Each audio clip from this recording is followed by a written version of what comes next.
Hello, hello, je suis ravie de vous retrouver pour cette guidance Oracle Astro des Capricornes et Ascendant Capricorne pour le mois de juillet. La saison du Cancer est une saison importante pour vous parce que c'est votre signe complémentaire. En effet, les planètes en Cancer se positionnent dans votre maison 7 qui est la maison du couple, des relations aux autres, du public. Vous allez avoir, c'est votre couple qui va être mis en avant ce mois-ci. Mercure a rejoint le Cancer depuis le 6 juillet et il va en sortir le 19 juillet. Lorsqu'il va se positionner dans le Lion, il va rentrer dans la maison 8 qui est la maison de la transformation, de l'argent, des gains et des pertes financières et de la sexualité. Donc vous serez peut-être beaucoup plus intéressé pour avoir des relations intimes ce mois-ci qu'à un autre moment.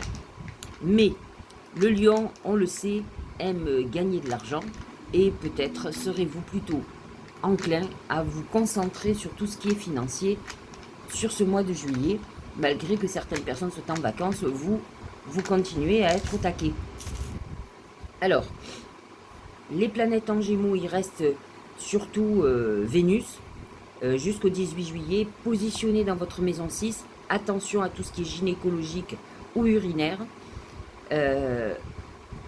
Il pourrait y avoir une rencontre amoureuse par votre activité professionnelle ou vraiment à des moments où vous ne vous attendez pas. Par exemple, vous faites du sport, vous allez à votre salle de sport, c'est dans vos routines, donc vos habitudes quotidiennes qui ne sont pas obligatoirement ennuyeuses, qui peuvent être liées à, comment dirais-je, à un loisir.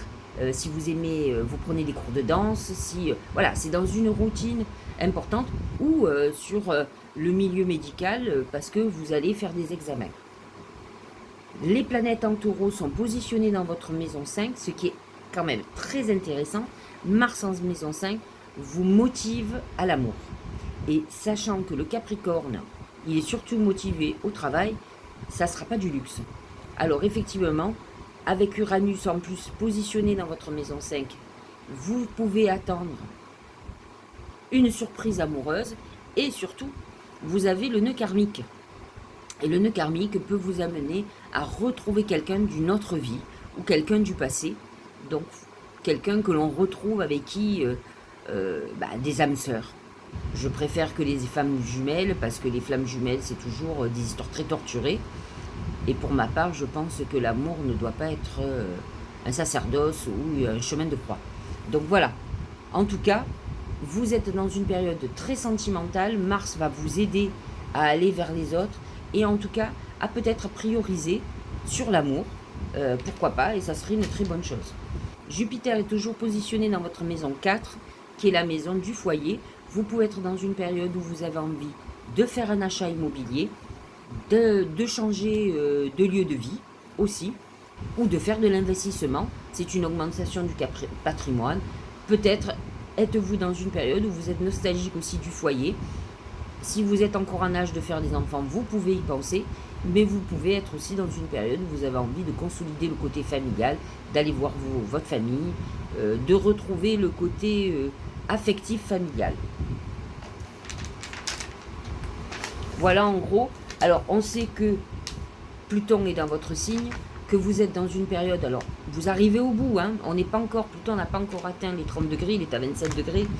Alors bien sûr, les Capricornes du dernier décan sont en pleine transformation physique, mentale, de fonctionnement, de vie.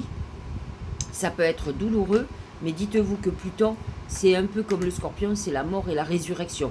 Donc c'est pour repartir sur quelque chose de nouveau, mais ça implique quand même de plonger dans les profondeurs de notre psyché et c'est parfois difficile.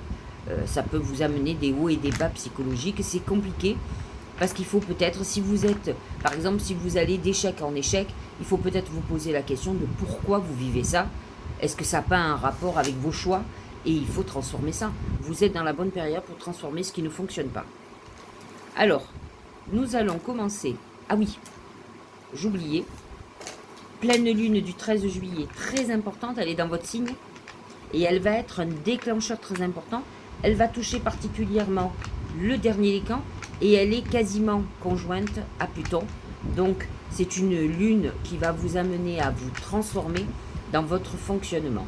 Il faut savoir que l'axe Cancer, Capricorne met en lumière la notion de je suis un enfant et le Capricorne, je suis un adulte, je suis responsable.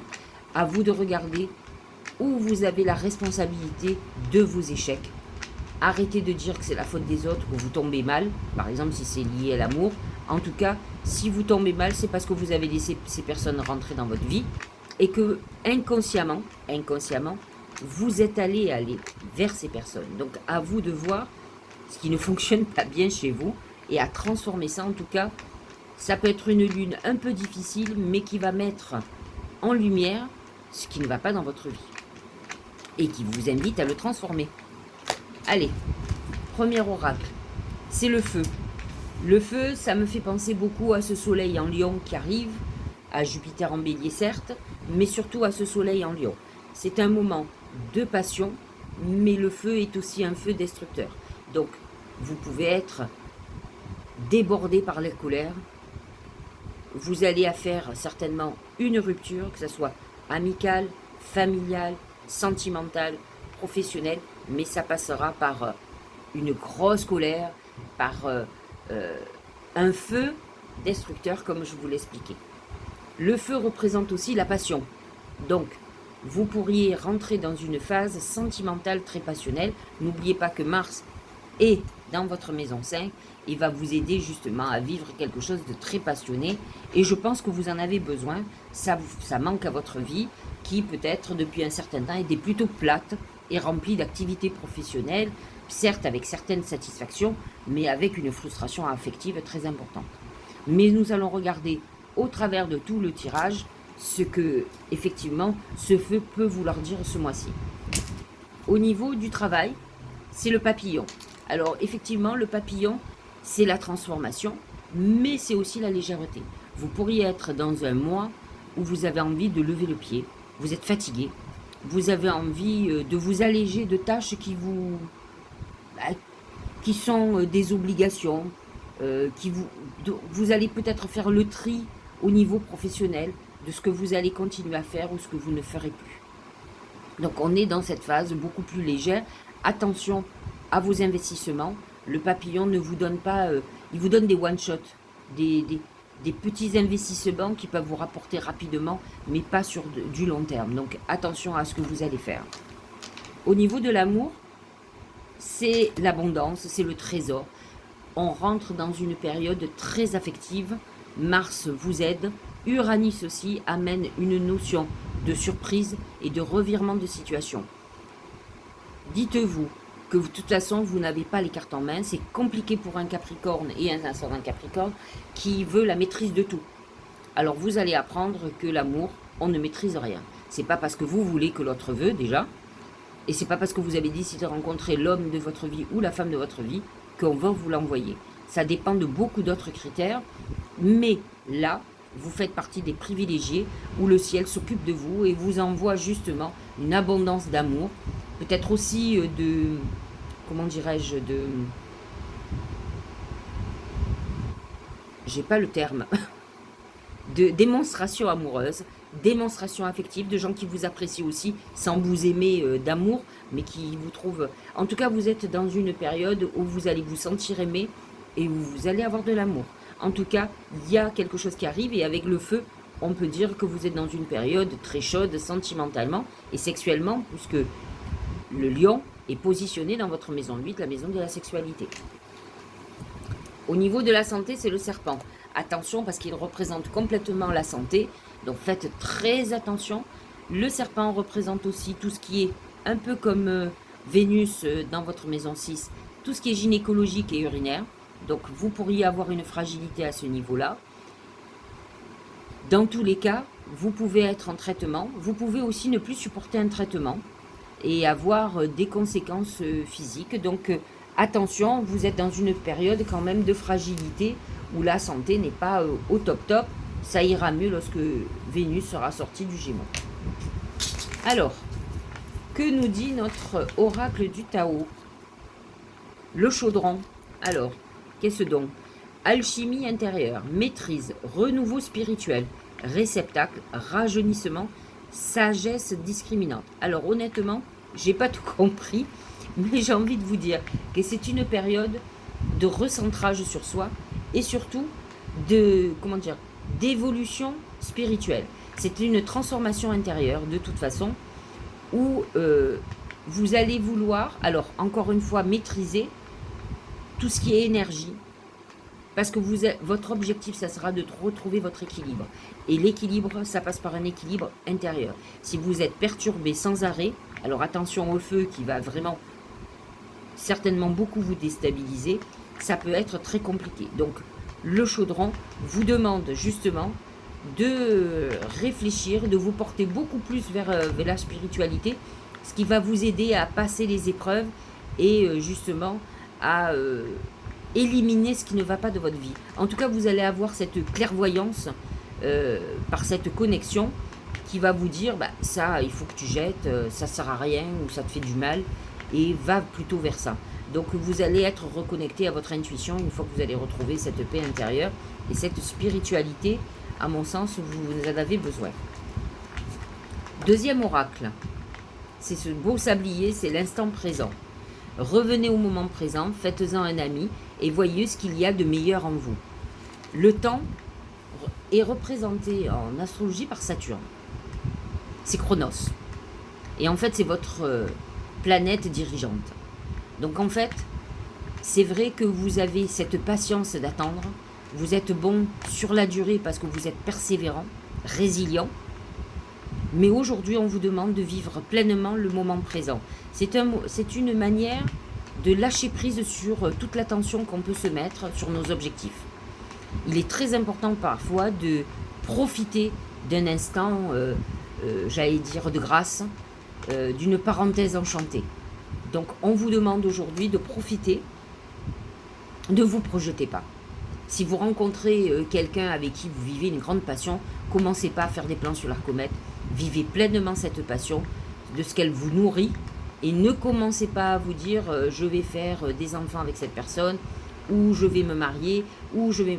Vivez ce que vous avez à vivre, c'est très important. Je sais que les Capricornes ont besoin de choses sérieuses et solides, mais parfois il est bon de prendre aussi ce que le ciel nous envoie. Donc essayez de fonctionner comme ça. Deuxième oracle, c'est l'ange. C'est rassurant, c'est votre ange protecteur, ange gardien, protecteur, monde angélique. Ce qui veut dire que c'est pas parce que vous êtes dans une période difficile ou déprimée, où vous avez l'impression que on vous a oublié, que c'est le cas. C'est juste vous qui ne vous êtes plus reconnecté. C'est peut-être vous qui ne communiquez pas à vos anges gardiens. Vous allez me dire, mais comment faire?